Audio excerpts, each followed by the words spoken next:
Hello friends, সবাইকে welcome জানাই নতুন একটি ভিডিওতে। এই মুহূর্তে যে গুরুত্বপূর্ণ আপডেটের দিকে আমরা নজর রাখবো সেটি হচ্ছে প্রাথমিকের প্যানেল প্রকাশ মামলার শুনানির জন্য পুনরায় লিস্টেড 42,000 এবং সেই সঙ্গে 16,500 যে প্রাথমিকের প্যানেল ডিস্ট্রিক্ট ওয়াইজ প্রকাশের যে মামলা, সেই মামলা পুনরায় শুনানির জন্য আজ লিস্টেড হয়ে গেল কলকাতা হাইকোর্টের ডিভিশন বেঞ্চে। এই মামলাটি শুনানির জন্য লিস্টেড হয়েছে মাননীয় বিচারপতি হরিশ ট্যান্ডন এবং মাননীয় বিচারপতি প্রসেনজিৎ বিশ্বাস। তারা এই মামলাটি পুনরায় শুনানি করাতে চলেছেন।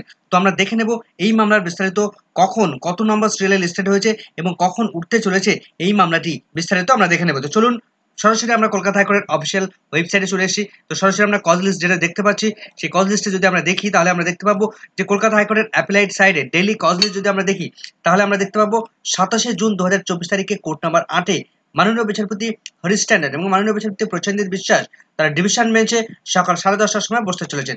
তো কখন এই প্রাথমিকের প্যানেল প্রকাশ মামলাটি লিস্টের জন্য উঠছে এবং কত নম্বর সিরিয়ালে লিস্টেড হয়েছে দেখে নেব সরাসরি আমরা। তো আমরা একটু নিচের দিকে নামাবো, দেখবো আমরা কত নম্বর সিরিয়ালে লিস্টেড হয়েছে। তো আমরা এখানে দেখতে পাচ্ছি কন্টেস্টেড অ্যাপ্লিকেশনের মধ্যে আমরা এই মামলাটি লিস্টেড হয়েছে West Bengal board of primary education, তারা এই মুহূর্তে পিটিশনার রয়েছেন এবং ভার্সেস রয়েছে রমেশ মালিক এই মুহূর্তে রেসপন্ডেন্ট রয়েছে। যে মামলার রিপিটিশন নাম্বার ম্যাট 2444 2023-এর এই মামলাটি প্রাথমিকের প্যানেল প্রকাশের মামলাটি টোটাল 59,000 প্রাথমিকের প্যানেল প্রকাশ সংক্রান্ত যে মামলা, ডিস্ট্রিক্ট ওয়াইজ প্যানেল প্রকাশ সংক্রান্ত মামলা, সেই মামলাটি 62 নম্বর সিরিয়ালে লিস্টেড হয়েছে। মাননীয় বিচারপতি হরিশ ট্যান্ডন এবং মাননীয় বিচারপতি প্রসেনজিৎ বিশ্বাস তারা 62 নম্বর সিরিয়ালে আজ এই মামলাটি শুনানি করাতে চলেছেন। তো এই মামলাটি গতকালকেও কিন্তু শুনানির জন্য লিস্টেড ছিল, কিন্তু মামলাটি কোনো রকম ভাবে ওঠেনি, কেননা এই মামলাটি একটু পিছনের দিকে ছিল।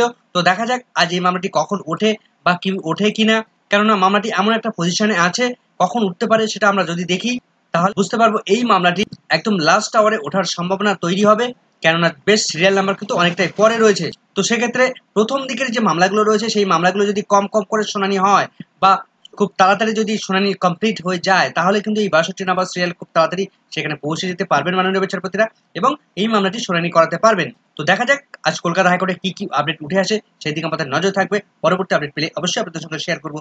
এই মুহূর্তের এই ভিডিওটি ভালো লাগলে অবশ্যই একটু লাইক এবং কমেন্ট করে যাবেন। চ্যানেলটি নতুন হলে অবশ্যই একটু সাবস্ক্রাইব করে রাখার অনুরোধ রইল।